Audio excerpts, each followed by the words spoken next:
The Fanboy, episode 123.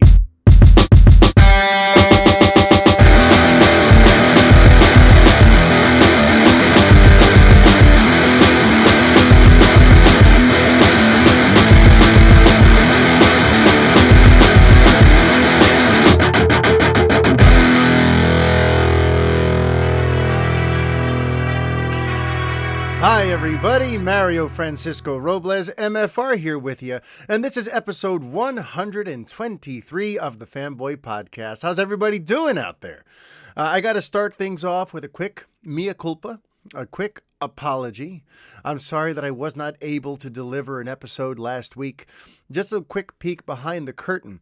When I originally agreed to relaunch this podcast, it was partially because I thought I was going to have a plethora of piñatas. No, a plethora of time with which to produce this every week for you. And I was very excited for that. But what's gone on here is, the school situation due to the pandemic has been completely erratic. And rather than have all of this time on my own while the kids are at school and my wife is at work, as I used to have, because of the nature of the pandemic, they keep on shutting down my children's school and my wife's school at different alternating intervals. And sometimes it's just one of their classes. Sometimes it's two. Sometimes it's three. But what that ends up meaning is I haven't had more than 4 days straight where everyone is actually out of the house doing stuff. Every week seems to get cut short. Just when I think, okay, I'm going to start having enough sort of solo time to invest in all the stuff that I want to do, lo and behold, somebody's school gets shut down and I got to be around for them to help with virtual classrooms and kind of be on call as dad and father and, that's the same thing, isn't it? And husbandman. And on top of that, my mom has had 2 different surgeries on her eyes lately, and she's needed extra support from me as well. It's been a hectic few months, and namely these last couple of weeks have been just especially sort of unpredictable, and it has meant that it has been much more difficult for me to find the time to dedicate to give this here show all of the energy and focus and effort that it deserves. Because you guys have been very patient, and I've had folks reach out to me going, when's it coming? When's the next episode? What's going on? And listen, I'm trying to get back on the weekly grind, but it's been a little hard so far in 2021. So for now, I'm sorry for keeping you waiting. I will try my best to stick to the weekly thing, but right now it's just been very hard to find the time and energy to do this when I'm kind of getting pulled in several different directions right now. But okay, here's what I want to start with. I need to talk about the Kong versus Godzilla teaser. I need us to hang our heads and bow our heads in prayer as we hope that Kong versus Godzilla lives up to the hype of that awesome teaser we got since you and I last spoke. I don't know if you've had a chance to see it, but Kong vs. Godzilla has released a brand new teaser trailer, and it looks badass beyond belief. But the reason I feel like there's some prayer that needs to happen here is that I also thought the trailer for Godzilla King of the Monsters looked badass beyond belief. In fact, if you go back to the episode of this show that we did shortly after that San Diego Comic-Con trailer for Godzilla King of the Monsters came out, like I guess 2 years ago now, you'd hear me ranting and raving about how epic it looks and that amazing cast and the great song selection and the tone seems amazing. And that movie for me ultimately ended up being kind of a convoluted mess where, just like in the first Godzilla film of this new series, the human drama, the human element totally sort of detracts and distracts from what we're here to see, which is our favorite kaiju destroying a city and all of that epic goodness. So here's hoping Kong versus Godzilla actually lives up to the promise of its teaser trailer. But, unfortunately now I'm just a little skeptical, because I even had the same thing with the first Godzilla movie, that Gareth Edwards Godzilla movie. I loved that teaser. I watched it several times, and that really cool, the way they finally reveal him at the end of the teaser in all his glory, letting out the signature Godzilla scream. I mean, goosebumps, just goosebumps all around. So in general, I've been on board with all of the marketing for these MonsterVerse movies so far, but really there's only been one that I actually cared for, and that was Kong Skull Island. So here's hoping that Kong vs. Godzilla feels more like Kong Skull Island than the last two standalone Godzilla movies. Because just based on that teaser, this is going to be one epic battle, and I cannot wait to see. By the way, in case you're wondering, I'm King Kong all the way. I've always been a Kong fan, so I am firmly on Team Kong. And I wonder what side you're on. Let me know. I'm just curious what the breakdown of the people who hear me and listen to me. What's the ratio of Team Godzilla to Team Kong? I really want to know. Find me on social media. Find me on, come to the Revengers Lounge on Facebook. Let me know. Because I'm Team Kong all the way, and I think our boy is going to beat the hell out of Godzilla until finally they have to join forces against against Mechagodzilla. Because that is the big theory, right? There have been some screen grabs people have caught from that teaser that seem to reveal that the ultimate baddie is Mechagodzilla. And in the teaser, there's this quick thing about how, Godzilla's gone crazy and we don't know why. Something is provoking him that we can't see. And I have a feeling that since they sort of established Godzilla as like kind of Earth's protector and Earth's savior in a way through the first two Godzilla films, I wonder if the thing that's provoking him that we cannot see is like a top secret military program. He knows that they're making a Mecha Godzilla. He knows that they're using technology to create an abomination. And Godzilla is showing up trying to thwart those efforts or trying to teach a lesson to humanity for losing itself to technology that's just going to destroy the world. Which, if you ask me, there's some interesting allegorical elements to that. And we all know how I like a good allegory. How I love when blockbuster entertainment somehow manages to touch on something that's happening in real life. And right now, a big debate is, technology in our society and how it's helpful, but it's also hurting and it's not always being used for good. And I wonder if part of the message here is Godzilla is kind of coming out to take a stand against destructive technology and our never-ending hunger for war and weapons of mass destruction. So, listen, that's just me getting a little preachy and esoteric. But to me, it just seems very possible that is sort of the metaphorical territory that this Godzilla versus Kong movie is going to go. So we'll see what happens. But I do, I think it's pretty much a safe bet that these two aren't going to be fighting the whole time. That there's, Kong is being brought in to defend everyone from Godzilla because Godzilla has seemingly lost his mind. But then we're going to find out that Godzilla hasn't lost its mind. It's a he or a she, I forget now. But it's really just here to stop Mechagodzilla. And when Mechagodzilla finally reveals itself, Kong and Godzilla are going to join forces. That's what I think is going to happen. And for those of you Team Godzilla folks who are so certain that I think Kong's going to whoop that ass, I think Godzilla will have an excuse. Godzilla seems to be driven and motivated by something bigger than this fight. Godzilla seems to be trying to stop something. So Godzilla is not 100% into this fight with Kong. Godzilla is trying to stop the inception of Mechagodzilla. So I think that kind of gives an opening for our boy Kong to get some nice... land some nice blows there, all right? God, that was nerdy. But something that's cool, though, is I'm not the only one who's excited about this Kong versus Godzilla trailer. I'm going to read a little excerpt from an article on Cinema Blend, which is fitting because later today, I will be interviewing Cinema Blend's own Sean O'Connell. And why am I doing that? Because he wrote the book Release the Snyder Cut, which is arriving in mere days. So I'm looking forward to sharing that interview with you. But here is a clip from his website from Cinema Blend, not a clip, an excerpt, about the success of the Kong vs. Godzilla trailer.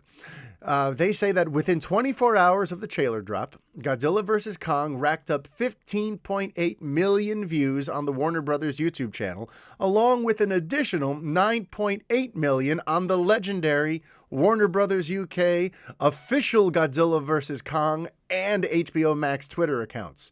Luis Fernandez, which is so cool to see Luis referenced in a Cinema Blend article, because Luis is a longtime listener of this show, and Luis is a friend of mine. We have like a long running sort of DM. We check in on each other every few months. And he once alluded to the fact that watching and listening to me somehow inspired him to become the sort of correspondent online that he's become. And a lot of people now pay a lot of attention to Luis Fernandez. And Luis, look at you. You're kicking ass, my friend. You're getting quoted. Your vantage point on what's going on in the entertainment business is being cited in articles about the entertainment business. So Luis, just as a side note, I'm very proud of you, brother. I've watched you start this venture online, and for some reason you've credited me with some inspiration for that, and you kind of alluded to the fact that there's one thing in particular I said on one of these shows that sort of helped light that fire under you, and you still haven't told me what it is, by the way. So I want to know, but either way, no matter what I said, if it had any hand in helping you kind of push forward and pursue this passion that you've got, I mean, it's an honor to have contributed, and you are just, it's so impressive the things you're doing, Luis. But yes, Luis Fernandez recorded the results on Twitter, sharing that it could very well be the biggest debut ever for Warner Brothers. A little more information on this. Since the initial numbers have flowed in on Monday of last week, Godzilla vs. Kong's trailer numbers on the Warner Brothers YouTube has risen to close to 40 million views. Now let's put that into perspective, okay? 40 million views. The Batman DC Fandom teaser that, so many of us were so excited about, it came out back in August, so it's now been several months. It currently sits at 27.7 million views on YouTube now, 5 months later. Whereas Godzilla vs. Kong's viewership nearly beat the Batman's current count in the matter of a single day. So I know that sounds crazy to us. If you're checking out this show, chances are you're really into cape shit like I am, and you really love superheroes, and you think superheroes are the biggest, coolest thing in the world. And a lot of times it feels like that, right? These last few years, it feels like if you're not a superhero movie, no one's going to watch you, right? And yet the Batman reboot that's coming out has garnered less attention thus far than Godzilla vs. Kong. Who knew that there was this much of an appetite for this MonsterVerse crossover? And yet, what makes it also equally intriguing is that Godzilla King of the Monsters sort of underperformed at the box office.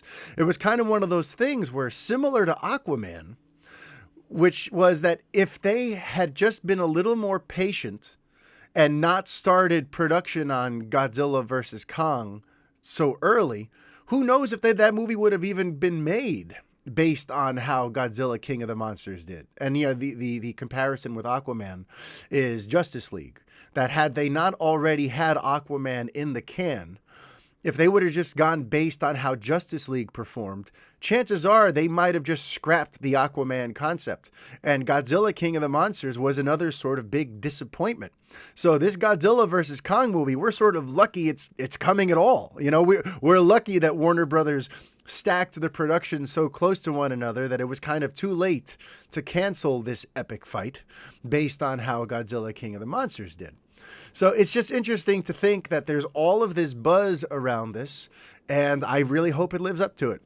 The teaser looked absolutely badass. But okay, so that was just my own little personal musing that I really wanted to start on. And now we got to touch on some other big news that's popped up since we last spoke, including news that arrived this morning. So it's a good thing I waited this long to record for you. The Snyder Cut finally has a release date. There's been a lot of hemming and hawing about, well, will it be arriving in March or not?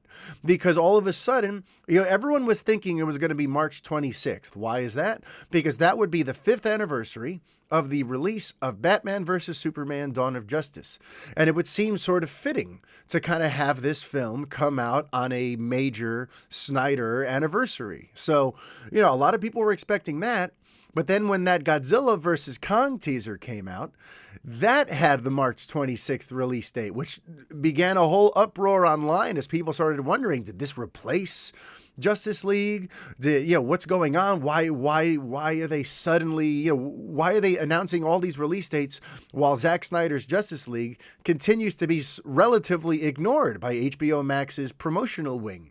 What's up with that? There were a lot of questions about that once the Kong versus Godzilla, film was announced to be coming out on March 26th. And then something really weird happened.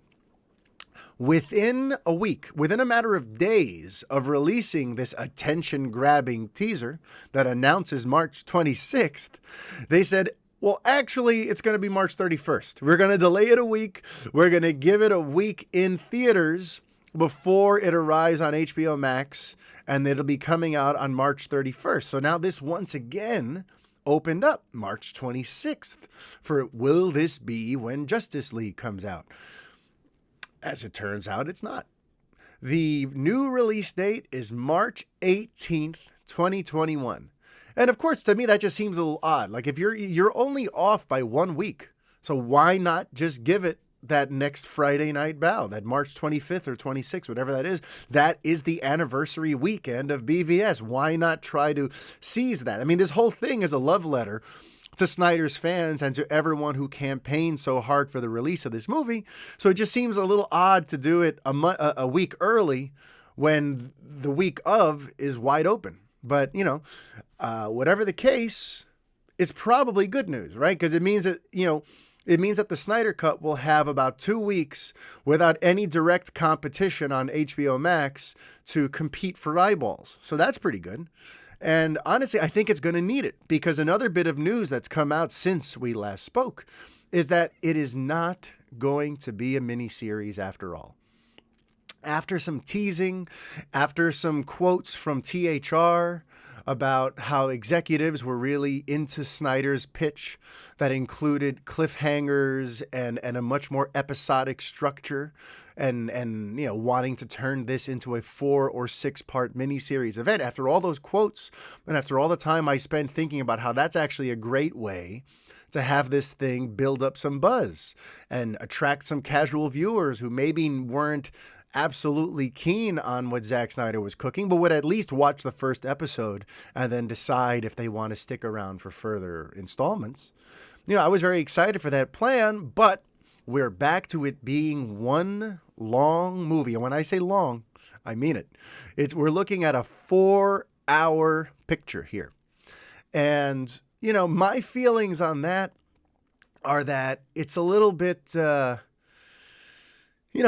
going to make this a tougher pill to swallow for non-hardcore fans, which is fine. Many argue that this isn't really meant for casual fans anyway, that this is really meant for the hardcore Snyder fans who've been campaigning for this version of the movie for the last 3.5 years. And if that's the way they look at it, then yeah, sure, those people are going to watch it no matter what version you put it in. If you released 10 minutes of that movie every week, people would watch it in that form if you had to. So in that hardcore fan base, they're going to watch it no matter what. But when it comes to trying to draw a broader audience, a 4-hour movie is a much taller ask than a miniseries event. And my feelings are, as soon as I heard that, my interest shriveled up a little bit, because now this is going to be a little bit harder for me to enjoy. And what I mean by that is, I like watching movies straight through. It's just how I am. I've spoken about it on this show before, but I'm with Orson Welles when it comes to a filmmaker trying to lull their audience into a dream state throughout the movie. I love getting lost in a movie and going on that ride with the beginning, middle, and end uninterrupted. That's just how I am. It's how I like to do things. I hate pausing a movie in the middle of it and coming back to it the next day. To me, once I do that, it's like trying to jump off a roller coaster in the middle. The ride doesn't feel the same when you keep stopping. And I bring that up because, when I voiced some of these concerns over on Twitter, a lot of people were like, what's the big deal? It's 4 hours. You can pause it. You could do whatever you want. And it's like, yeah, sure, I could do that. But that's not how I like to watch movies. And people also like to bring up, but everyone binges stuff. Everyone watches, 4 or 5 hours of entertainment a day. And look at all these statistics I could screen grab for you. And it's like, that's great for those people. But the truth is, I don't do that. I don't binge shows like that. For me, I top out at like 2 or 3 episodes before I kind of need to take a break and come back later. And not to mention, I also, I have a schedule that doesn't necessarily leave me 4 wide open hours to watch a movie uninterrupted. So for me, just personally, and I made this clear when I tweeted about it too. Like, this is just for me. I wish them well. But for me, this changes what kind of experience this is going to be for me. A 4-hour movie is much more difficult for me to get excited about than a weekly miniseries event. It's just me. But there is hope. There is hope because there is talk that even though it'll be one long movie, it's still broken up rather episodically. A couple months back at the end of December, Zack Snyder, veroed out an image of Batman, of Ben Affleck's Batman, with the term Justice League Book 1 on it. And there's this idea that it's going to be broken into Book 1, Book 2, Book 3, Book 4. Possibly, I think it might be 1 book per character, possibly. And I guess if that's how he's going to structure the story, I guess whenever they switch books, I'll just kind of naturally stop and then come back later on. Or maybe I'll watch 2 books at a time or something, But, for me, it's very different because, I liked the idea that Snyder was going to reshape the story, that this wasn't just going to be one linear 4-hour event, that he was actually taking all that footage from 2016 and reshaping it so it plays out more like a TV series. It wasn't just a matter of we're just going to hit a pause in between certain elements of the story. It was that the actual storyteller himself, Snyder himself, was going to reshape this in a way that made it sort of build and kind of have a growing momentum as we head towards that finale. That to me was like, that's exactly how I would love to take this story in. Especially because, remember, I just rewatched BVS Ultimate Edition. And as much credit as I try to give that film for some of the things that it strived for, I still have a very tough time sitting through the fast. Wow, I'm just very sloppy this morning. But I had a very tough time sitting through the first 2.5 hours of that movie. I've always had a tough time sitting through the first 2.5 hours of that movie. Even when it was the theatrical cut and it was only 2.5 hours. It just, for me, the best part of that film is in its third act, once Doomsday arrives and our heroes unite and all of that stuff starts to happen. For me, therefore, the idea of a 4-hour Snyder film just fills me with feelings of dread of like, oh no, are the first 3 hours of this movie going to feel like the beginning of BVS? Is this going to be like a real chore for me to have to sit through until I finally get to the stuff I'm dying to see? I don't know. But we'll see. We'll see. But either way, for those of you who've been a little out of the loop, and for those of you who just kind of wanted me to follow up on these threads that I've been following ever since this film got officially announced last year, that is the latest. It's coming out on March 18th, and it is no longer a miniseries event. It is confirmed to be one 4-hour movie. Something else that came up since then is Zack Snyder has come out and talked about what exactly led to his departure from the project. And I'll start with the quote, and then I'll talk to you about why it really sort of struck a chord with me. In a recent interview, Snyder said, "I was just kind of done with it. I was in this place of knowing my family needs me more than this bullshit, and I just need to honor them and do the best I can to heal that world. I had no energy to fight the studio and fight for the movie. Literally zero energy for that. I really think that's the main thing. I think there's a different world where I stayed and kind of tried, And I'm sure I could have, because every movie's a fight, right? I was used to that. But I just did not have the energy. There was no fight in me. I had been beaten by what was going on in my life, and I just didn't want to. I didn't care to. That was kind of where I was. So first of all, those quotes are powerful for me because it's a powerful thing to hear from a man who lost his daughter to suicide, and hear, how his life was sort of coming apart at that time and how he just didn't have it in him to fight. That's just very touching and moving, just naturally speaking. But it also jumped out at me because, that's more or less what I thought had happened. There have been many times on this show when discussing that part of DC history on film where this issue of why he ultimately walked away has come up. And I've always said, he didn't quit because his daughter committed suicide. He quit because of the confluence of issues that were coming together at once. He had been fighting for this movie already for over a year, since the beginning of 2016 when they butchered his cut of BVS and then rewrote the script for Justice League 1 and 2, turning it into 1, and all of the on-the-fly reshoots and rewrites that were happening through 2016, and then finally getting to show his rough cut in the beginning of February just for his daughter to do what she did, I think a month later. I think it was March of 2017.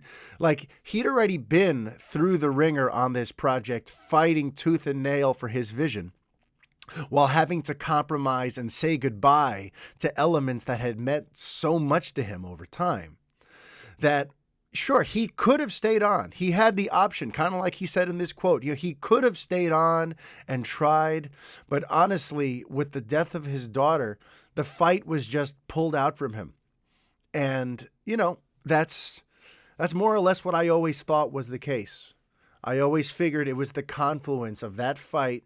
Plus, you know what, guys? If this is if this is not the movie you want, if you have your heart set on a completely different kind of movie, I can't keep fighting for this. So go ahead, do whatever you're going to do. I'm out of here. And, that's something that's incredibly hard to argue with.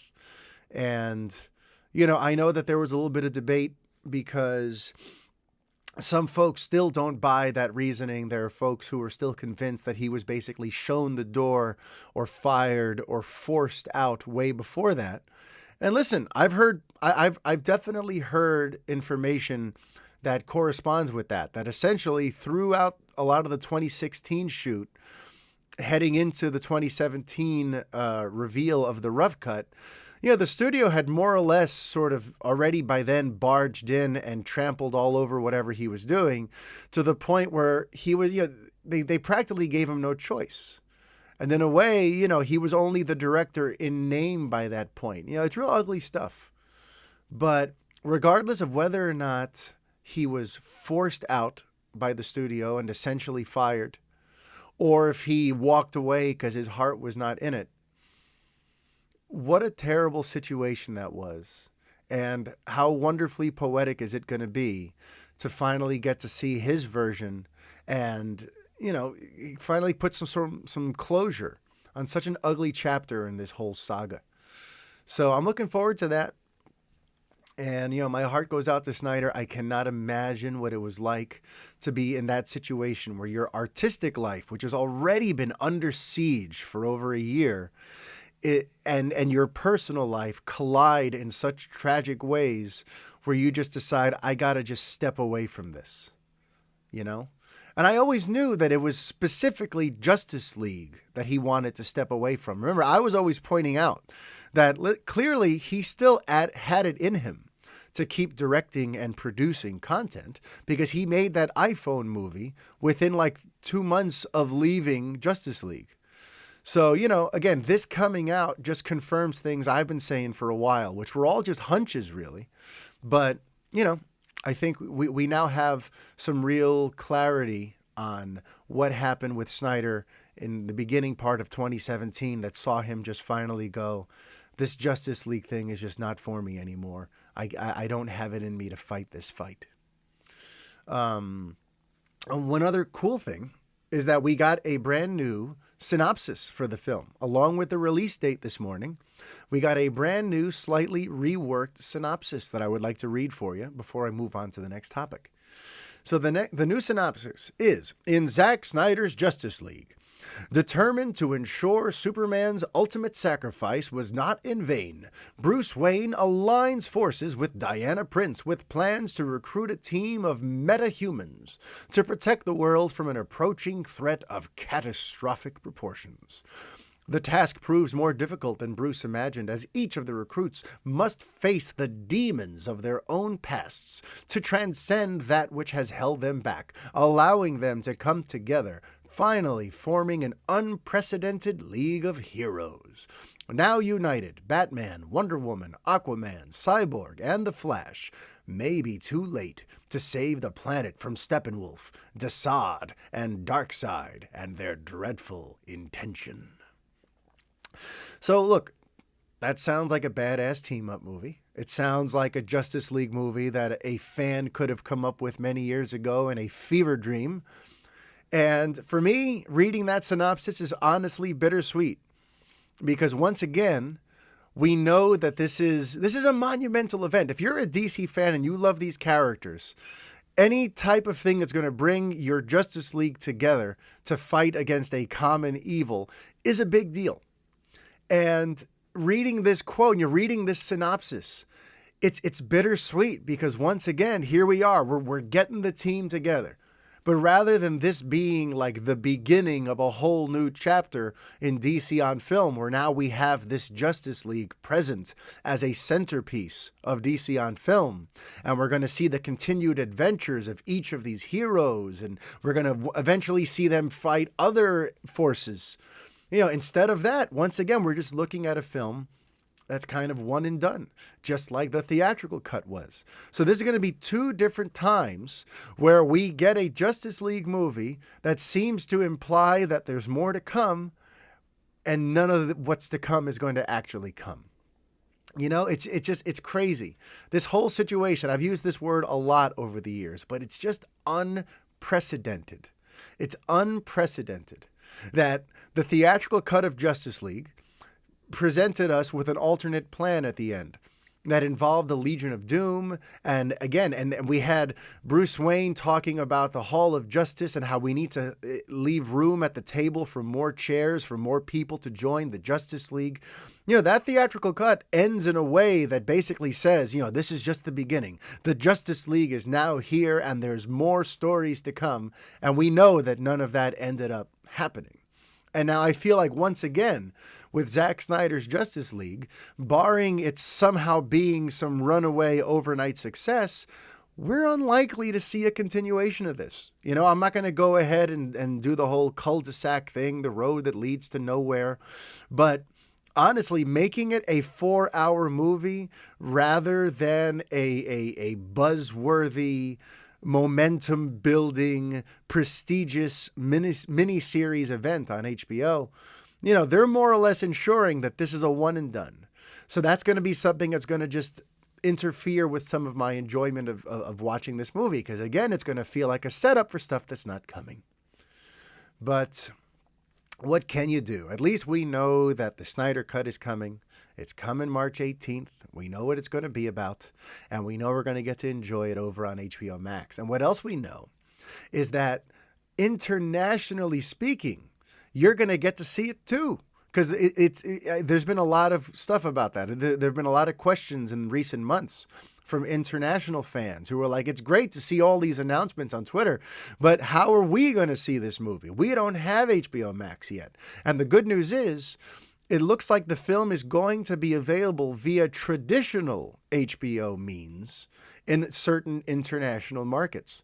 So as long as you get HBO, it doesn't matter if you get HBO Max. You'll want to subscribe to just the main HBO network, however it is that your country receives it, and you'll be able to see it there. I assume on their on-demand, or maybe, and there'll probably be a special premiere night.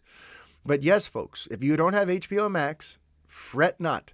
Today, as part of the announcements, it looks like even through traditional HBO means, and in certain markets, even that old HBO Go app, you'll be able to see Zack Snyder's Justice League. So honestly, as long as you have access to HBO, it looks like you'll be able to see this movie. So I knew that they were going to find a way to work this out. There was no way that they were going to let this movie come out only in the States and then leave international markets to either have no choice but to pirate it or to wait a very long time for Max to arrive. So there we go. It looks like HBO is on the case. And for my international viewers and listeners, I hope that makes you feel a little better. You're going to get to see this film. All right. Now, something that makes me feel a little better is that a few months ago, I brought up that Falcon and Winter Soldier series that's coming to Disney+.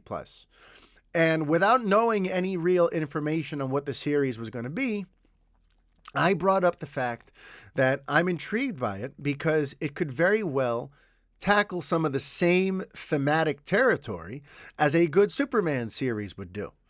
You know, I kind of thought that it would be interesting because even though they hadn't announced it at the time, you know, if this series is really about becoming Captain America, if it's about Sam Wilson's sort of journey to accepting the shield while taking a complicated look at what being Captain America even means today. You know, what does it mean to be the face of a nation that has no set face right now? What does it feel to be Captain America for an America that's so bitterly divided and that has such a complicated history? You know, it's I was hoping that this series would be a little on the heady side, a little on the weighty side. And we got some fresh quotes from the composer of the series, who his name is Henry Jackson.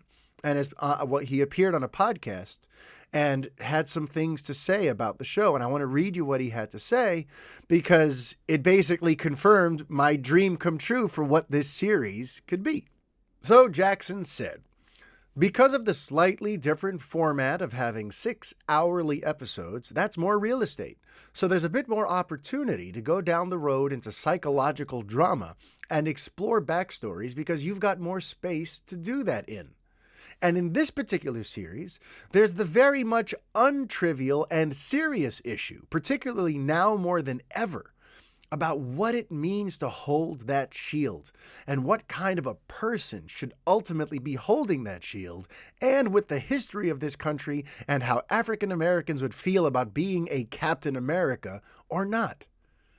And I'm so sad I can't say more because I'd love to say who's giving those performances and what that's about, but I really can't say anything about the plot. But it's more to say that with the extra time that you've got in this slightly different format, the motivations that people have when they're not in the middle of saving the world and what things mean on a more grounded level have a chance to breathe.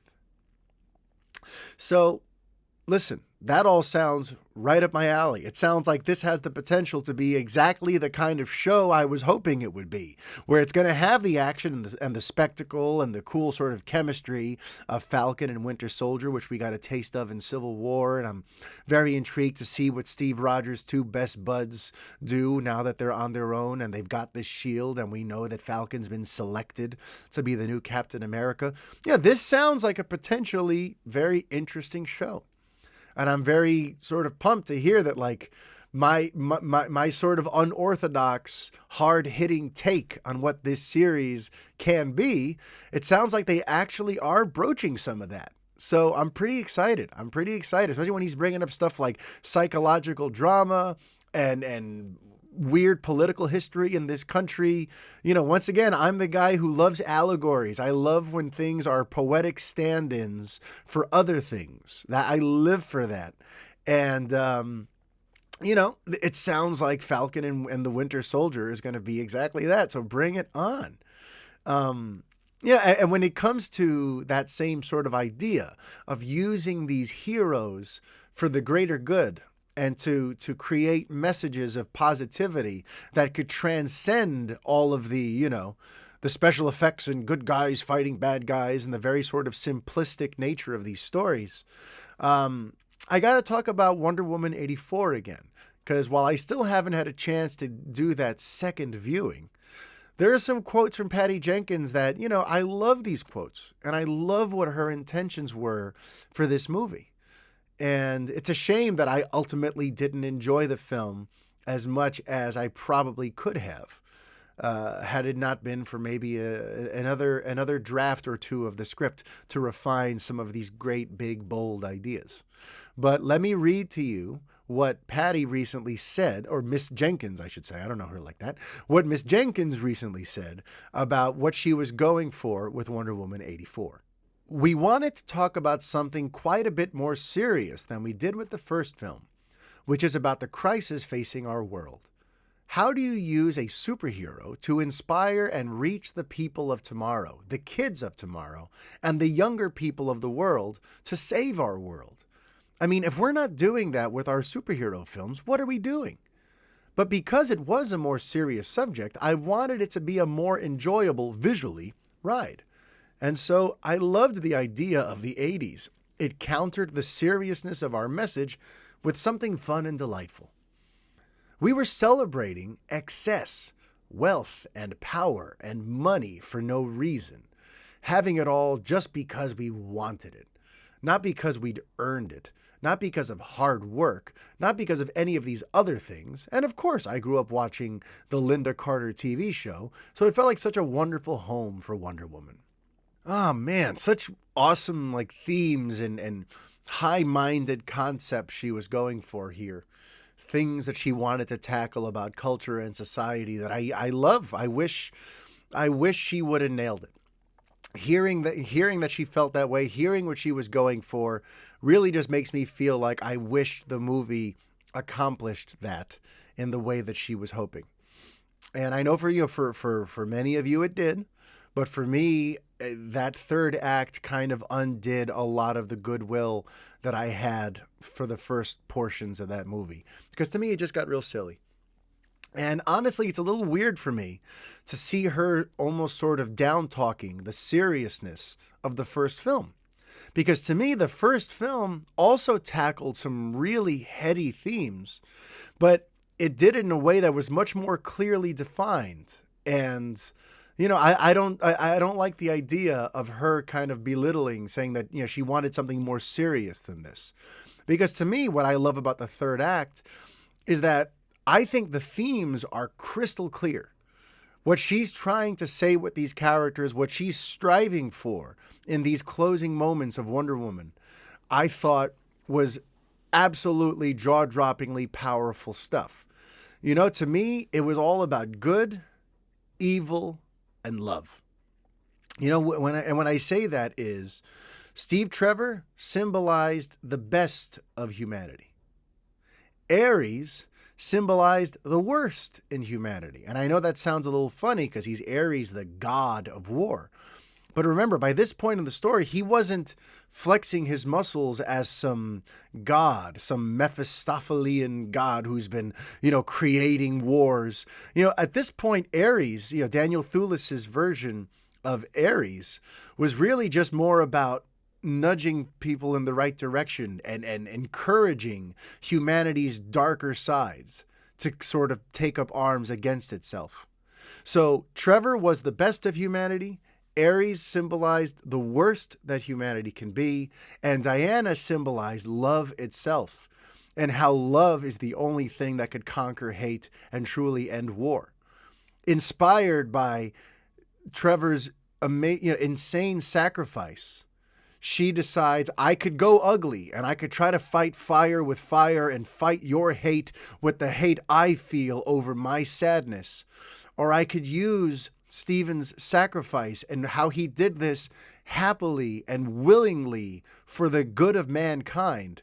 What he did was an act of love for us. He gave up his life, but it was an act of love. And Diana, inspired by that love, decides, I'm not going to give in to hate. I'm not going to kill Dr. Poison over here.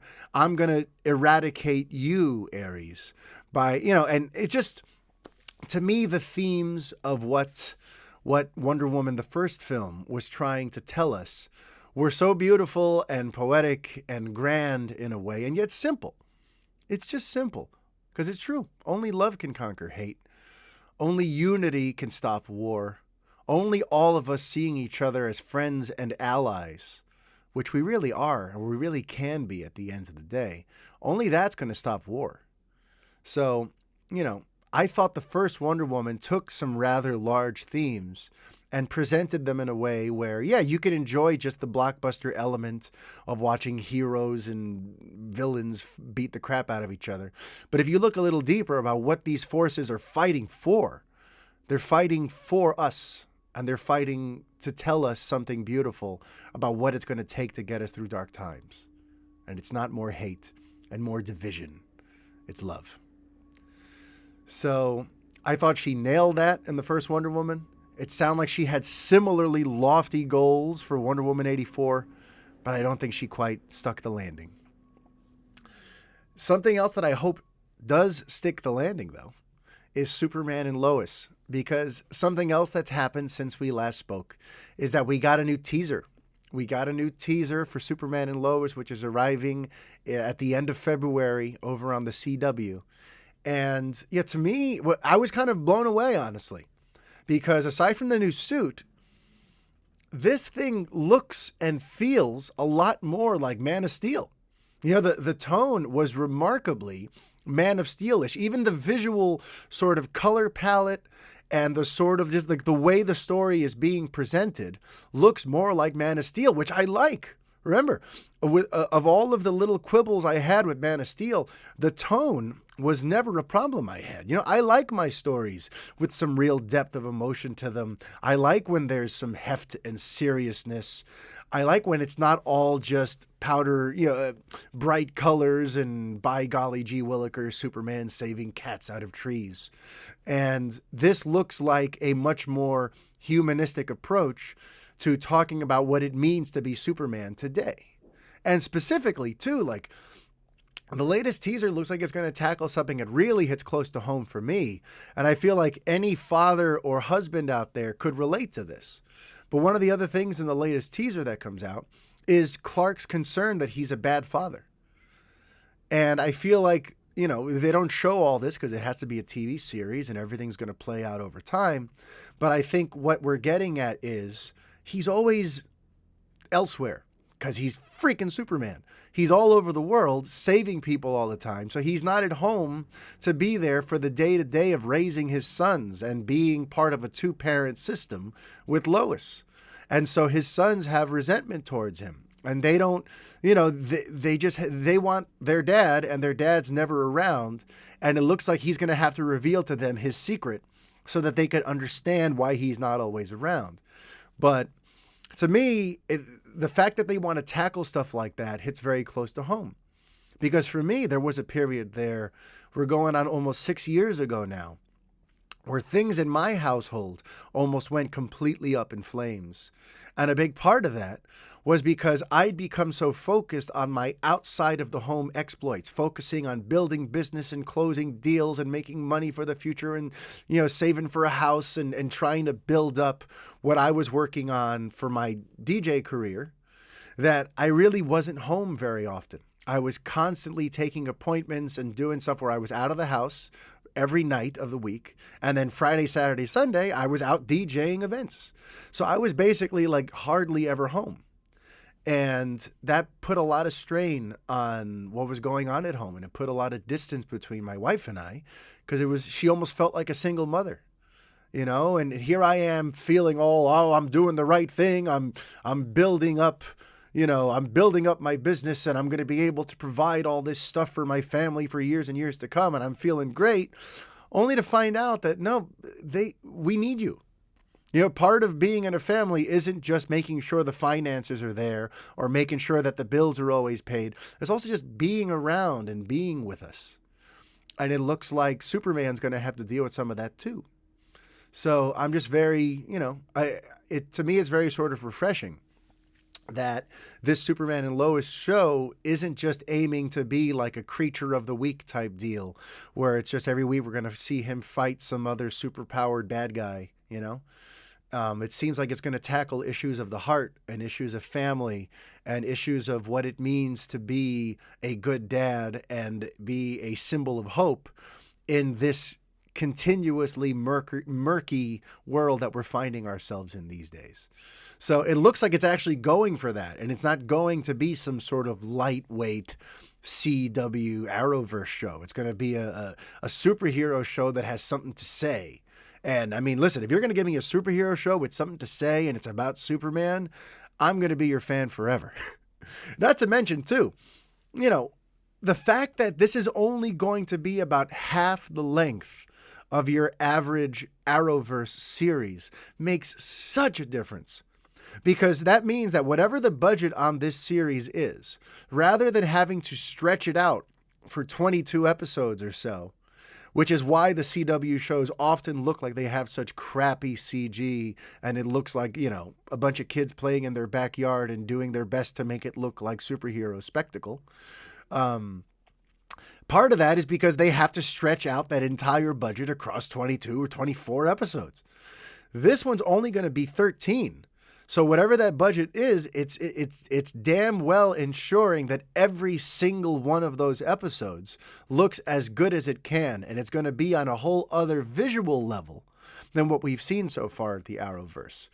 Remember, that was another big concern of mine when they announced this show. Like, okay, great, you're giving me a Superman series, but is it going to look like The Flash? Is it going to look even like Supergirl? You know, I want it to look more like a movie. I want it to look and feel more like something serious, like something you would see on HBO Max. And I've been very pleasantly surprised so far because everything we've seen from this Superman and Lois series, it doesn't look like Supergirl. It doesn't look like The Flash or Black Lightning or any of that stuff. This looks almost like cinematic quality movie level production here. So listen, if you haven't checked out the latest teaser for Superman and Lois, absolutely do that, okay? Because I'm sold. I'm sold. It's on my DVR. For the first time ever, I'm anxiously awaiting the arrival of a show on the CW. Who am I? But it's happened. It's happened. And what else that's happened is that I have managed to sit down and record an interview with Sean O'Connell, the author of Release the Snyder Cut. Just a quick technical note for those of you who are watching the show. Unfortunately, somewhere in the middle of this 37-minute conversation, the audio kind of falls out of sync. I guess maybe there was an internet issue and we were recording it, and at some point the audio falls out of sync, so our mouths are doing one thing and the audio's doing another. So for those of you who are watching, I'm very sorry for that. For those of you who are listening, enjoy this wonderful interview, this wonderful conversation, I should say, with Sean about the Snyder Cut and the book that he's got coming out in a couple days. And he had some things to say that gave me pause and gave me things to think about. So it was really kind of refreshing talking to him because there was stuff that I was really kind of like salty about after they announced the 4-hour cut. Like, I'll just tell you one real quick. Something that was really pissing me off. Or not pissing me off, but something that I'm like, this has to be addressed, was this idea of, well, if you're just going to release it as a movie then, and you're not turning it into a completely other kind of experience, then what's with the $70 million? You know, didn't you tell us that this movie was practically, it was done. It was ready to be released. Remember all of that before it got announced? There was all this chat that the movie's just sitting there. It's ready. Maybe it just needs like a little teeny bit of finishing work, but it's practically done. And yet, now we started hearing about the $70 million budget, and I was the first to defend that. There were people going, but see, he lied to us. He lied to us. And I said, no, he didn't. Okay, this budget is because they're turning it into a series. There's going to be more filming. There's going to be things that are reworked and have to be reshaped and reconfigured. And that's why it's costing more. This isn't going to be the original movie that he wanted to release years ago. This is going to be something bigger and grander and different. And then when they announced that, no, it is just going to be a movie, it just, I was ready to be like, well, I guess we kind of know whether or not it was done or not. But Sean actually has a great take on that and a bunch of other stuff. So enjoy this conversation and meet me on the other side for this week's movie recommendation and a breakdown on what it was like to revisit a seminal superhero movie from this century. and enjoy. All right, so here he is. He's the managing director for Cinema Blend, the co-host of Real Blend, and the author of the Release the Snyder Cut book. It's Mr. Sean O'Connell here on the Fanboy today. How you doing, Sean? I'm wonderful, man. Thank you so much for having me on. Oh, it's my pleasure. You know, it's funny. As someone who's been covering this stuff as geeky and nerdy a way as I have these last few years, I can't even tell you how many times I've seen people say, someone should write a book about all this, or there should be a documentary or whatever. There's so many people who want to see the full story of what's gone on these last few years. And you've done it. You've written the Release the Snyder Cut book. So first of all, thank you.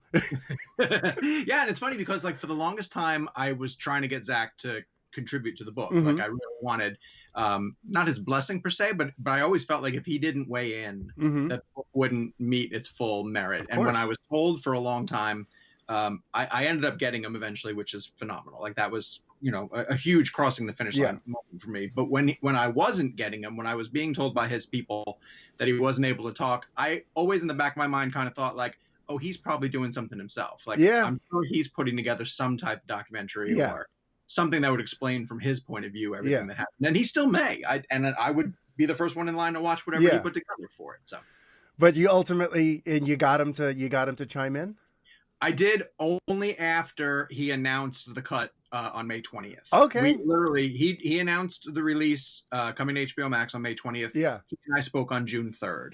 But I had been pursuing him the entire way and was just told by his people he can't talk. And I kind of thought okay, it was interesting. I was going back and forth with this whole project of I either have to write it without his contributions and just feel confident enough in everything that I put into it, or it changes completely if I get him to be in it. Yeah. And there was a breaking point in March of 2020 where I met with his reps for an unrelated press event. This was just before the world shut down. And I said, hey, is it going to happen? And they were like, no, it's not going to happen. Oh. And I was like, but honestly, yes, that sucked. But yeah, you're also cool. Okay, now I know that. Now I can finish this. And I did. The book was done before the May 20th announcement. But then when Zack came around to contribute, I was like, cool, I'll rewrite whatever you need me to rewrite. Yeah. I'd much rather have your quotes in it.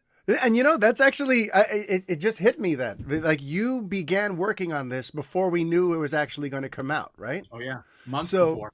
So that must have been kind of amazing news when that came out, right? I mean, words will never be able to express the excitement I have, how blown away I am by the timing of it. Because, and one of the things that Zack did say to me in our interview was, look, man, I give you a lot of credit because when you started writing this book, it was a total leap of faith for you.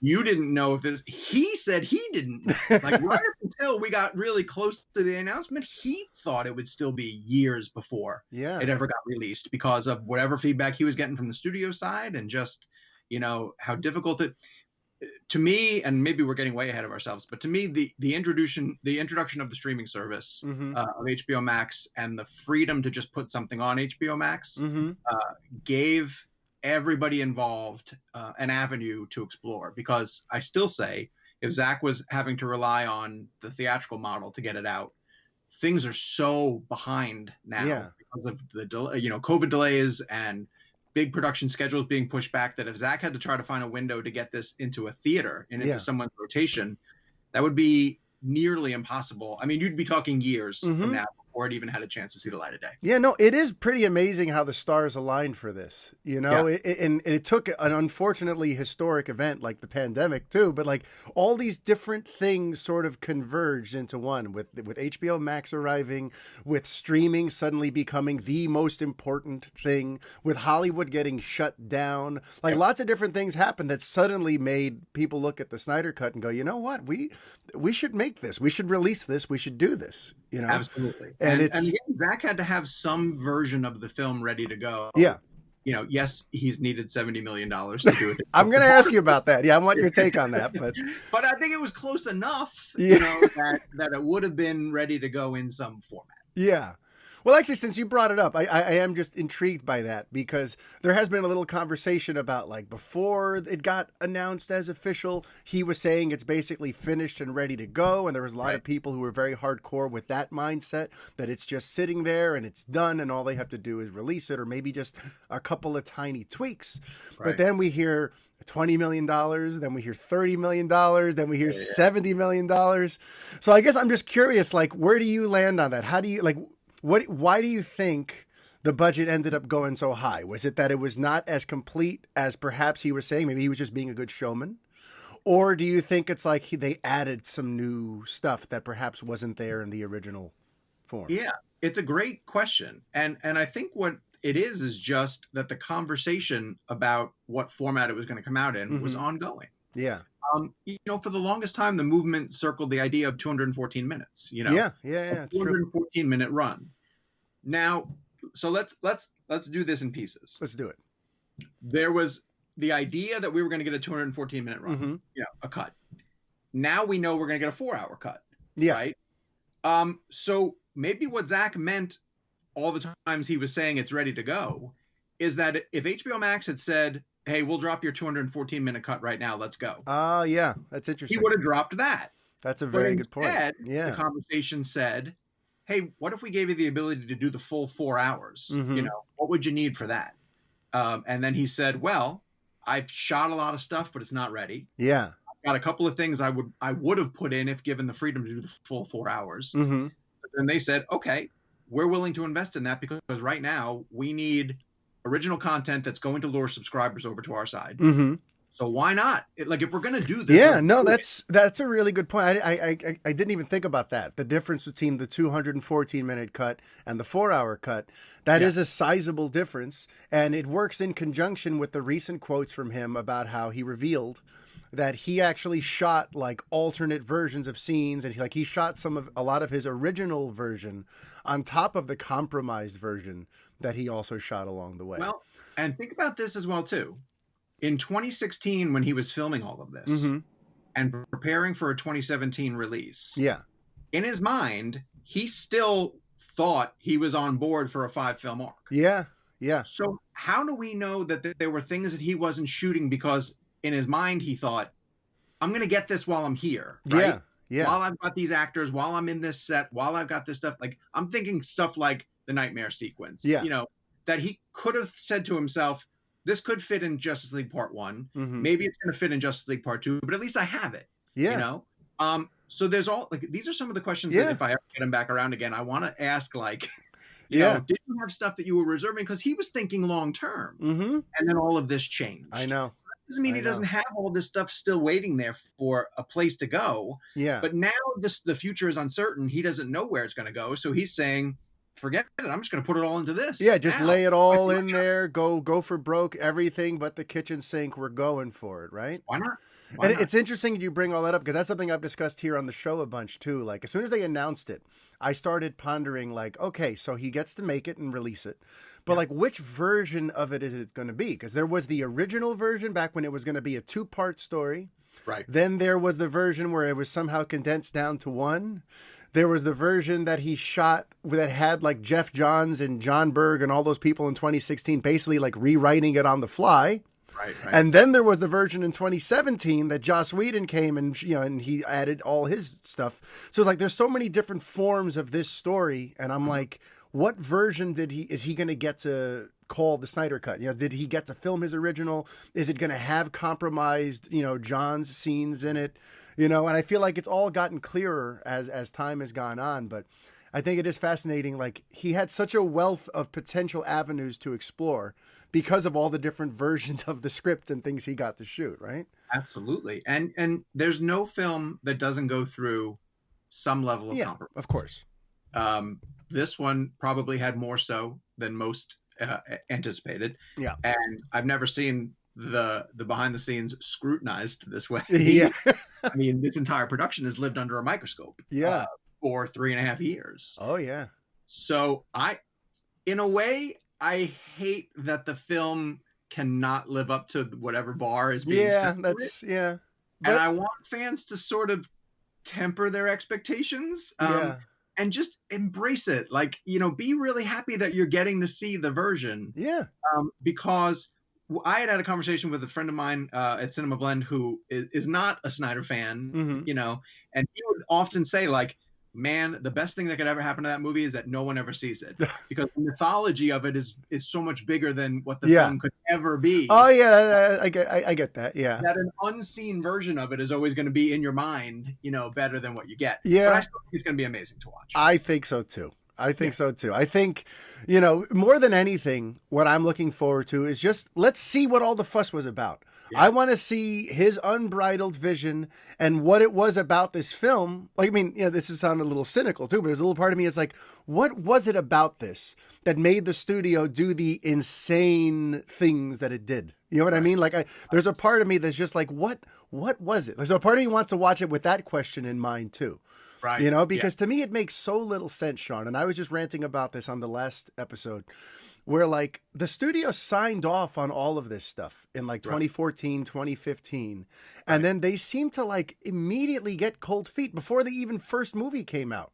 Right. Because I feel like people discount the fact that BVS also got mangled. That half hour, that they chopped off makes the theatrical cut. Yeah. Like, just, it doesn't flow as well. It's not the best version of the story. Right. So the studio, like, being so gung-ho that, okay, we're going to give you this huge budget. We're going to give you the ability to chart a course for the next 5 years, including solos for all these characters. And then before he even gets one movie out, they're like, now we're going to start making changes, and we're going to basically pull the rug out from under all of this stuff, Well, so, I have the answer to that. If you would like to know it, Mario. Lay it on me. The answer to that is money. It's literally the answer to all of these questions. Like, the studio executives that the fans put almost too much faith in care about nothing but the bottom line. Yeah. And in their opinion, this is what I believe, and this is what I've been able to report.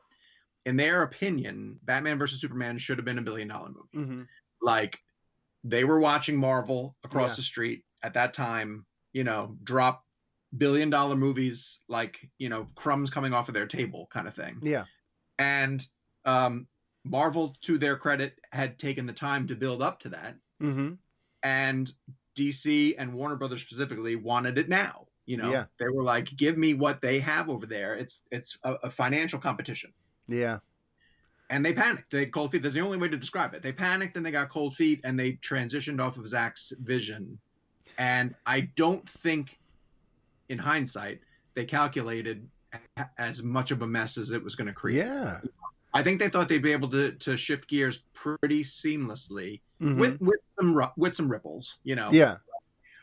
I have said this in other podcasts, and I truly do believe this.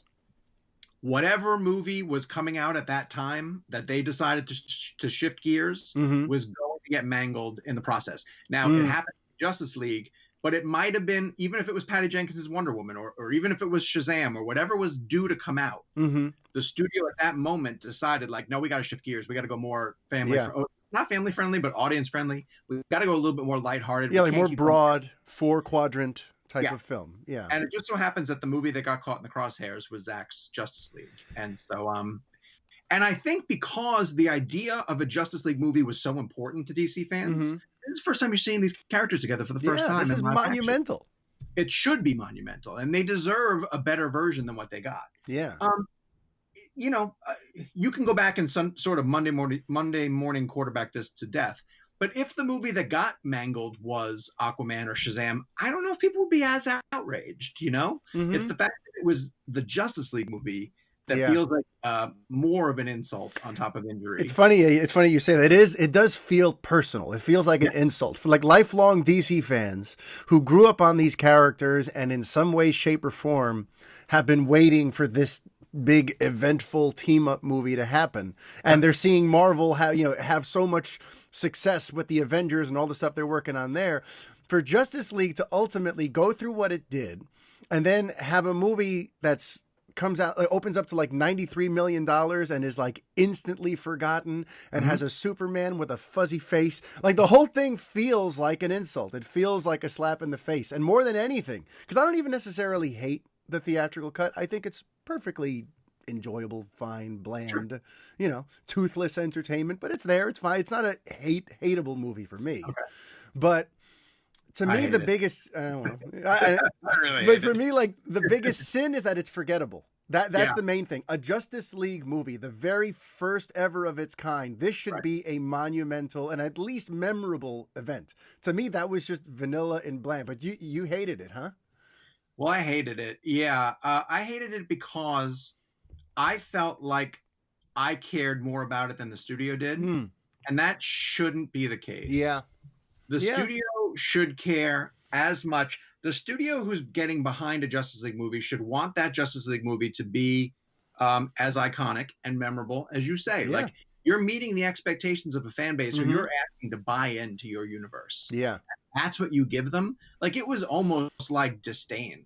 It was almost like the choices that occurred in that movie were so lazy, and that there were so many things that were truly, I thought, unwatchable in terms of just like quality. Yeah. You know, like this was 2017. This was not 1996 where effects works was not able to be. And when I thought that like there were studio executives that looked at certain scenes and said like, this is fine. Yeah, that's good enough. You can let it out there. That was an extra, you know, slap in the face. Fans. Yeah. And here's another point too, and I've never actually thought about this, but this is the case. DC and Warner Brothers at the time did not consider how passionate and dedicated Zack's fans were. That's for sure. And think about if this is really interesting to play all caught in the crosshairs. What if What if it was a movie that was directed by David Sandberg? Like, no offense to David Sandberg. Yeah. We have a global fan base that would have been like, I want to see David's version of whatever movie got called. Warner Brothers didn't factor that Zack's fans are as crazy passionate and as global as they are. Yeah, I mean, honestly, we don't even have to look at hypotheticals with like Sandberg. You know, David Ayer's movie also got fairly redone in post, and he had to reshoot. And, you know, while there is nowadays a Release the Ayer Cut campaign, almost as a sequel to the Snyder Cut thing, right off the bat, though, there wasn't this outcry of like, we need to see David's movie. You know what I mean? So I think you're absolutely right. Like Zack Snyder's fan base is something that the studio was not at all counting on. And it's something I asked you before we began that I'd like for you to just share with folks checking this out is, you know, where exactly does your book start? Like, you know, is it from the Release the Snyder Cut movement's birth onward, or the history in it? Because you sound like you know a little something about the history. Well, it's both. And it really does. After May 20th happened, which is the day that Zack hosted a Man of Steel watch party. And he made his fans suffer through the full film. That film has never felt longer than when we were waiting for the Q&A to start, because, you know, we were all sort of hoping that was going to be the day. Yeah. There was enough buzz in the community that we thought, like, this might be the day that he finally... Oh, I remember the buzz heading into that screening, yeah. So the initial draft of the book did not start on that day because that day hadn't happened. But now the new version of the book starts on May 20th, and it starts with the reveal. And then when I interviewed Zack, I said, let's talk about like that day, and let's talk about, you know, the run up to it for you personally. Yeah. Let's talk about the victory lap. What did the victory lap feel like for you? Yeah. So he gave me a lot of really great insight into why he put that day together, and that in a perfect scenario, he would have wanted to hold out for Comic-Con. Like, you know, if we weren't in pandemic, he would have loved to do a whole stage thing where he came out on stage and surprised the fans. Of course. You know, that would have been, I mean, he is a born showman. Yes, he is. Yes, he knows how to play the crowd. But then I very quickly get into the history of it. And by history, I mean, like, I go all the way back to, you know, the Richard Donner Superman and Batman. And I don't dwell fully on it, but I mentioned it enough to at least show, like, this is the evolution of comic book movies. Yeah. And we've gone through, as fans, a period where you would get haphazard adaptations just thrown out, you know, that nothing had to really stick. Yeah.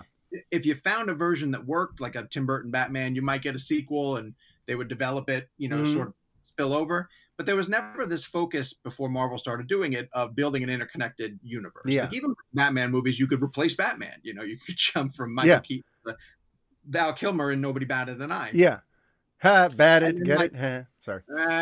Val Kilmer's and George Clooney's Batman would have the same Robin, but nobody really. Yeah, there true. was no focus on continuity and universe. So I go through all of that, and then it really picks up steam when Zack joins the DCEU. We go through Nolan's Batman movies, and then the fact that Nolan picked Snyder for the DCEU, and then it goes into full swing from that. So it tries to cover as many of the bases. It was, I'll tell you, difficult to walk a line between who is this book for? Like, is the book for people who are picking it up who know nothing about it? Is the book for people who remember seeing a Justice League movie but don't really know that stuff went wrong with it? Versus I still want it to be interesting for people who have gone on this journey the whole way. And I hope to at least include some personal stories from people in the movement that even if you have been in the movement from day one, you might not have heard before. And it really tries to get into the emotional aspect of why people wanted to be in the movement and why they fought so hard. I can't wait to read that. That sounds awesome. I hope. Now, I also, I feel like I should bring up, because like this week with regard to the Snyder Cut, the big conversation is the form it's taking. And I kind of want just your, I want your 2 cents on it, because just to sort of recap, when this was initially announced, the Hollywood Reporter and whatnot were referencing the fact that Snyder might turn it into a miniseries, and that he'd even pitched the idea of like cliffhangers and kind of reworking the story to work episodically. And THR even said that like the executives walked away really pumped with that idea. And I thought that was a brilliant way to go. Personally, I'm like, that's a great way to like build buzz. Instead of one standalone viewing experience, you make it last for a month, or, depending on when you release it, but you make it last 4 to 6 weeks, and it could build buzz and create water cooler chatter and kind of like, maybe bring in some of the casuals who are like, I'll watch the first episode and see what's up. But now it looks like it's back to being one movie and, like we said earlier, a 4-hour cut. And I guess I'm just curious, like how did you feel when you heard that? Frustrated. Frustrated because we don't know. Like it cost them nothing to just clarify what it's going to be. And maybe they like this back and forth chatter buzz. Like maybe for them it's building up heat. But I would like to know. I would like to know the release date, and I'd like to know the format. I mean, you'd think, right? Like, how do we not have a release date yet? For this reason, I'm with you 100% that I think a better format for this film story to succeed is the weekly build-up water cooler conversation. That's what's going to get people who are outside the Snyder Cut bubble to come around and say, like, all right, I'll check this out. Or if the first episode comes out and plays to the base, when the second episode comes out and enough people start to say, like, oh, this is totally different than whatever I want, and get on board kind of thing, then people have the ability to come over and say, all right, I'll give it a shot, and maybe get hooked by it. I also really like the episodic nature because I believe it keeps everybody on the same page in terms of what you can talk about. When something is binged, you never know where someone is in the story, So you can't come around and be like, did you see that part with Flash? And they'll be like, dude, don't talk about it. I haven't. So I like keeping everybody in the same spot. But here's why I don't think, like, I understand why it's an important conversation right now. I'm with you that I wish that they would just give us some details. I think that no matter how it comes out, Zack also has a plan. Like, in a way, you're going to get both. Like, he's getting the chance to do this. He has said he's going to have a 4-hour cut available for people who want to watch it in that format. I think he's going to have it. I think they're going to be marketing this for the rest of the year. Like, you're going to have a collector's edition that you can watch that has the 4 episodes and the 4-hour cut if you want to do it that way. I think what theaters are safe for us to go back to. He's going to bring it around and let you watch it in an IMAX version. He knows that this fan base has been chomping at the bit to see this. And he's going to give us every possible way for us to be able to watch it in time. So for now, I just want him to be able to get it out the way that he wants to. And personally, selfishly, I think the best way to have it cut through the noise of what's available to stream and what can people watch is to do it episodically and build up hype for it episode by episode. And kind of following up on that, though, in terms of, like, remember the whole cul-de-sac brouhaha last month? Sure. Do you think a 4-hour cut helps or hurts it being a cul-de-sac? I think it hurts it. Right? Because, Well, I mean, we've seen things that have hit streaming services, and if they don't tap into the zeitgeist immediately, they disappear. Mm-hmm. They get overwhelmed by whatever comes next. Yeah. Now, that's not to say that the Snyder Cut community won't keep this in the conversation. Yeah, they've shown we're very persistent. Yes, I will never bet against them at this point now. But it is much harder to cut through the noise, even for something that's truly great. Yeah. Go ask Regina King about One Night in Miami and how hard it is to get people to put it on Amazon Prime and watch it. Or Carey Mulligan's film Promising Young Woman, which is tremendous and has some Oscar buzz behind it. And you could still go into, a casual group of people who maybe watch 2 or 3 movies a year and ask them what it is. And they'll be like, no, I have no idea what that is. There's such an overwhelming amount of stuff out there right now. Yeah. And this, again, Warner Brothers, you are getting a second chance with a Justice League to get this right. Yeah. Why are you not screaming from the rooftops, to let people know that this is coming? I don't understand the lack of on it right now. I mean, I don't want to start, with conspiracy theories. I mean, I don't want to be one of those people who, have, but it does almost feel like, are there 2 factions? Maybe you know this better than me, because I hear that there's like a Warner Brothers, proper, like the film division, let's say the Walter Hamada end of things. And then there's the Warner Max, which I believe that's like where Jason Kilar is the top dog. Yes. And sometimes it feels like the film division may have asked them to please just do the 4-hour cut so we don't have to keep worrying about this. That's just how it feels sometimes. You know what I mean? That may be the case. Yeah. But it's extremely murky. And until we may never know what goes on behind the scenes, Yeah. But and if there is, you'll write a book about it. No, it's not out of the realm of possibility. The conversation, here's all we can report on. We can always report on what's been front forward, and the rest of it's all speculation. In the press release for the release of it, the Warner Brothers executives, I think it was Toby Emmerich, who was quoted as saying, "We've heard you incessantly for 3 years. We're giving it to you." And in a way, it was kind of like you won, pour us down and you're getting it. Now, does that mean that behind the scenes, there's a lot of screw those guys? Yes, we're going to give it to them, but I don't want it to succeed. It's very possible. It can feel that way at times. Petty people in Hollywood have balked over much less. Yeah. So is that possible? Yes. Yeah. However, I think the HBO Max side of it really does want it to succeed. I mean, how could they not? Yeah. They have to be looking at the competition at Disney Plus and seeing the success that they're having with longer form Star Wars and Marvel shows. Yeah. And again, thinking to themselves, why can't we have that? And if Zack has a vision that he can continue, and if you're looking at James Gunn making, a series based off of his Peacemaker. The wheels are turning on that side to continue in longer form television programming. So why wouldn't you buy in to something with? I mean, to me, that was the big boneheaded thing of that comment, even making it to print, the cul-de-sac thing, even though it was an unnamed executive, which very good on you, coward. But, how could anyone let that make it to print when it could potentially dampen the excitement? Like, why say this is definitely going nowhere and this is just a street that goes nowhere, and just especially if you can be proven wrong later, because if this thing does become a huge success, there will be spinoffs, or there will naturally be conversations of following up in some way. So to me, it was just such a perplexing time in an age where anything that's successful gets a sequel, prequel, spinoff, and a musical adaptation. Why would you go and just try from the beginning to say, no, this is it. This is a one and done, and don't even think that we might continue from here. Let me float this out here as a theory. I like theories.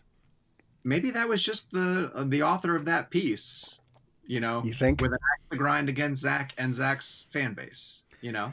There are still plenty of people in the media who are annoyed that this cut is coming, And which is ridiculous to me. I have put out on social media saying that there's a bunch of negative reviews for this thing written right now. Just waiting to hit publish, right? They're sight unseen. Yeah. And I've been yelled at by my colleagues who say, how can you possibly believe that anybody would review this? And I'm telling you, I think they have negative pieces written. Yeah. It's not out of the realm of possibility that the author of that piece for the New York Times is just annoyed that he's still covering the Snyder Cut. Like, why am I still writing about the damn Snyder Cut years later? And put a quote in from an unnamed source, which could just be a friend of his who works at Warner Brothers, who says, like, that's an interesting point. Yeah. Anything like this again. So he puts it in at the bottom of the article and thinks it'll fly under the radar, but he got his little dig in. Yeah. And doesn't realize that that's the bit that's going to get highlighted and circled and shared by everybody, because again, every element of this movie lives under every element, everything. I know. So I read that and thought, like, oh, you got in a cheap little dig. When I first read that, I thought, like, oh, you have a whole feature that's just quote after quote by Hamada, Jim Lee, like all these guys who are willing to go on record. And at the bottom of that piece, you put in a tiny little from an unnamed executive. Oh, by the way, this is also going nowhere.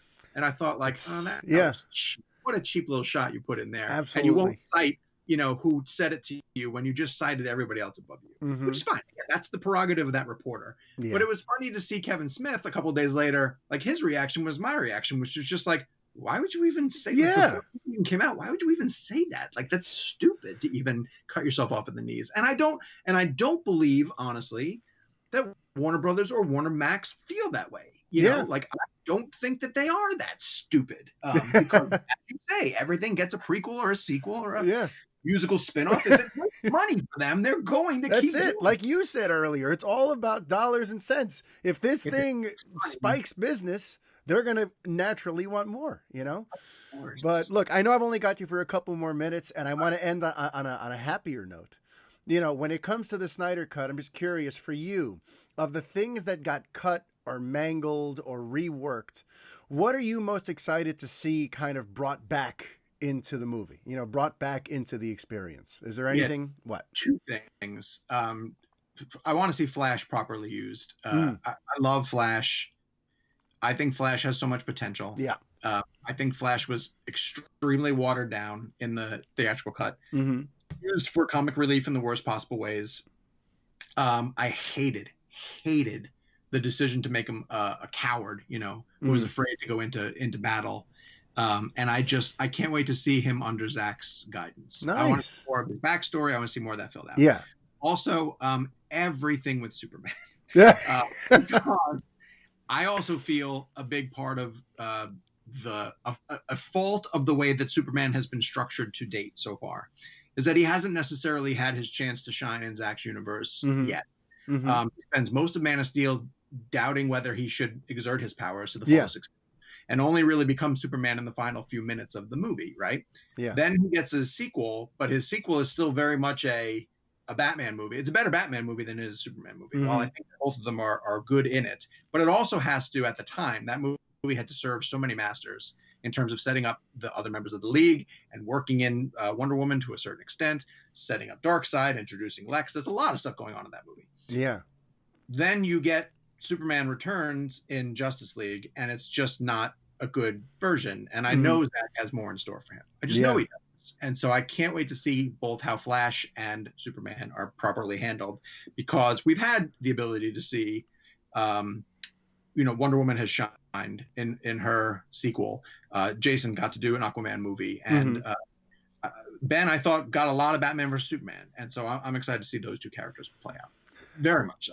Listen, you're not going to hear any arguments from me as a diehard Superman fanatic. That is the top thing I'm most looking forward to. I was talking the other day about how, like, if we can get a second flight, because First Flight gives me goosebumps and makes me just, a big weepy mess on the couch. If I can get a Second Flight type of sequence to see Superman soar in quite that way, and people say that there are storyboards that such a sequence does exist. So that right there, I mean, the movie could be 7 hours. I need that sequence, so I believe in truth.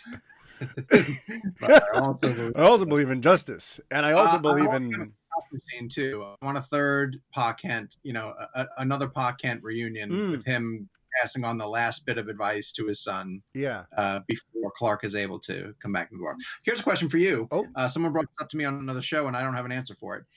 Zack has put the death of Clark Kent in his canon. It's part of BVS. Like, they had a Kansas ceremony, and there's a newspaper article. Do you think the Snyder Cut is going to address the return of Clark Kent somehow? I mean, I hope so. Honestly, that was one of the creative decisions that I was a little confused about in BVS. Because in the comics, he just goes missing. So it's a little more understanding when Clark returns, even though it happens to be the same time Superman does. But so we're going to explain Superman's back from the dead, but what are you going to say for all the people who knew Clark and buried him in Smallville? Yeah, I'm very intrigued if they're going to address that, or if this is possibly another one of Snyder's creative flourishes. He has certain strong opinions about the Superman mythos, and he wanted to modernize it. Remember he kind of has thoughts on Jimmy Olsen. He kind of has he has his own way of wanting to this story to be portrayed. Maybe he doesn't think the Clark alter ego is needed. Maybe that's why he killed him off, and he just wants Superman around. I don't know, but. Yeah, it's going to be really interesting, and your book is going to be really interesting. Thanks, man. Do we have a release date? Yes, March 1st. March 1st. March 1st. It's available for pre-order right now everywhere you get books sold. If people want to go through Amazon or Barnes & Noble or any of the chains, it's available there. If people want to go through, there's a website called bookshop.org that supports independent bookstores in your town. It'll help you find a place where it's being carried. There's an ebook version that's going to come on March 1st also. And I'm working on an audiobook version as well, too, that I hope to have ready by March 1st as well, too. It's just getting the person into the booth to record it as quickly as we can. But all of this stuff is happening. But the book is coming on March 1st. That's huge. And how can people find you over on the Twitter if they want to pick your brain about this? Sure. I'm at Sean_O'Connell. And then the book has its own Twitter handle, too. It's RTSC for Release the Snyder Cut, RTSC book. So give it a follow. And hopefully between now and the next few weeks, there's going to be a ton of promotion. And I'll be able to pop by shows like yours and say hello and answer questions and just geek out about all things Snyder Cut. Yeah, maybe like Zack, you'll get to run your own victory lap when that gets out, And I feel like I'm working harder to promote this book than Warner Brothers is to promote the Snyder Cut. Like, the more I keep doing shows, the more I'm thinking, like, why are you guys doing stuff? Yeah. I only have a little to push, so. Well, I'm very appreciative that you came here on this show to talk about your book. I can't wait to read it. Everyone, Release the Snyder Cut March 1st. Sean O'Connell, thank you so much for coming on, my brother. Anytime, man. Great question. What a great guy. I hope to have Sean on again in the future. But for now, do be sure to check out his book, Release the Snyder Cut, coming out on February 1st. Now, let's talk some quick recommendations before I leave you be. I'm actually going to sneak in one before the movie referral.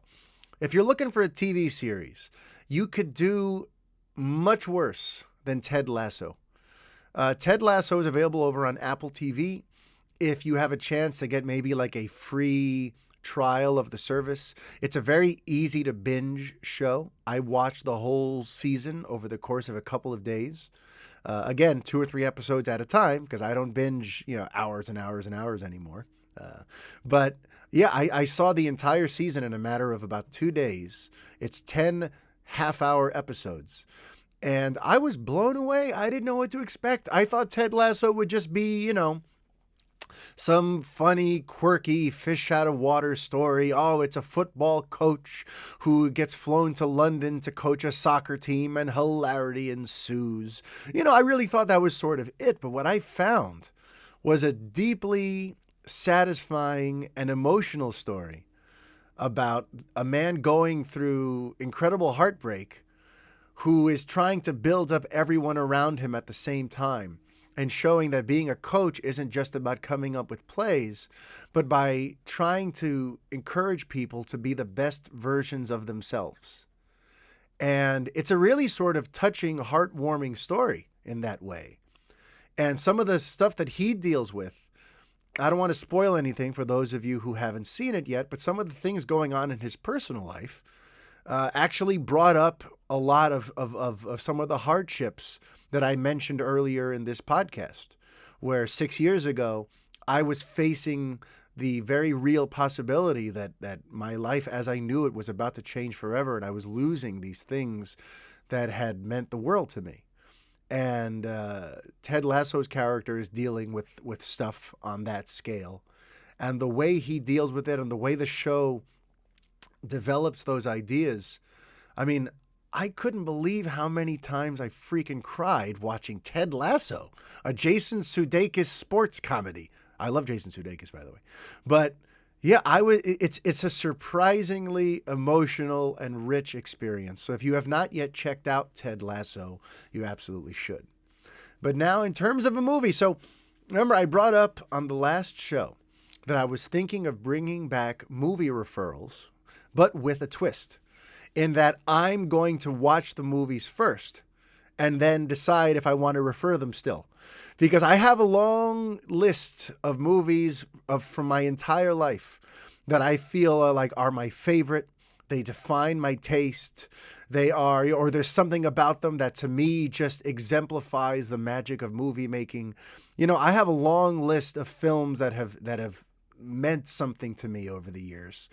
And the funny thing about that is most of them I've only ever seen once. So now I'm kind of on a mission to go and do a rewatch of all my favorites. And as I do that, share with you what it was like to rewatch it. And this week's referral is the original Spider-Man, the one by Sam Raimi, starring Tobey Maguire, Kirsten Dunst, and James Franco. Oh, and of course, Mr. Willem Dafoe, the ever hammy Willem Dafoe. And, I got to tell you, I was kind of blown away. It's been a very long time since I've seen that movie, and I was fully prepared to think that the effects look terrible, that this Spider-Man is going to seem so unbelievably flat compared to what we've been seeing these last few years with Tom Holland and him being involved with the Avengers and all that. I remember kind of thinking I don't know if this thing's going to age very well. It was a big deal when it came out in 2002, and it really kind of ushered in the modern Marvel era. But, I'm probably going to have to enjoy it just for what it was at the time. And what I was blown away about was, first of all, I think it's a great version of Spider-Man's origin. And I'm really happy that my kids now have that. Especially my son, Sebastian has been obsessed with Spider-Man now for about 2 years. Even though I've gotten him into Superman, Spidey is still his main go-to hero who he adores. And it dawned on me that this kid has never actually seen the proper Peter Parker origin. Because these modern Marvel Spider-Man movies haven't touched it. He doesn't know about Uncle Ben. He doesn't know about the original, with great power comes great responsibility. He's never seen Peter get bit by a spider in a lab. He's never seen a more traditional version of Aunt May. So I was really kind of happy to see that this origin story really does hit up all of the vital bullet points of what the Superman mythology is based on. But also the effects hold up remarkably well 19 years later. The web slinging looks really good. I thought he was going to look terrible. And honestly, aside from some stuff before he gets the suit, when it's just Peter Parker in street clothes jumping from rooftop to rooftop, it looks a little hokey, a little cartoonish. The detailing on Peter doesn't look nearly like what it could and should look like for photorealism's sake. But no, the web slinging and the stunt work was actually all phenomenal. And really, my main two gripes with the movie are, Green Goblin's plot is still sort of aimless after he satisfies his original mission. Because remember, the main reason that Norman does what he does is because they're going to take Oscorp away from him, and he wants to teach the board a lesson, and he wants to get revenge on them for trying to take away the company that he started. But the thing is, after that World Unity Day thing, and that Times Square scene where he comes and basically kills all of them, from that point on, Green Goblin's sort of aimless. And his plot becomes, hey, Spider-Man, you want to join me? And we can rule the city like a couple of cartoon villains would? It just, the villain plot is very underbaked, especially when it's they didn't develop the relationship between Norman and Peter enough to make me feel Norman's internal conscience is doing everything it can to not kill Spider-Man because he respects Peter and he thinks of him like a son. There could have been more drama there to build up to why he doesn't want to kill Spider-Man. He wants them to work together. But instead, it just all feels very arbitrary and empty. So the Green Goblin plot continues to be just kind of like an unfortunate aspect of that movie. And Tobey Maguire being kind of that more awkward Peter Parker, that more like spacey, bug-eyed, aloof, weird, awkward Spidey. Especially when he's in Peter mode. But like, I still just don't care for Tobey's version of Peter Parker one bit. And I wish his Spider-Man had more wisecracks. But all in all, I thought as an origin story, it still works really great. I still think it looks really good. I love the tone and the version of New York City that they represent. And that version of J. Jonah Jameson is still iconic. Spider-Man holds up, guys.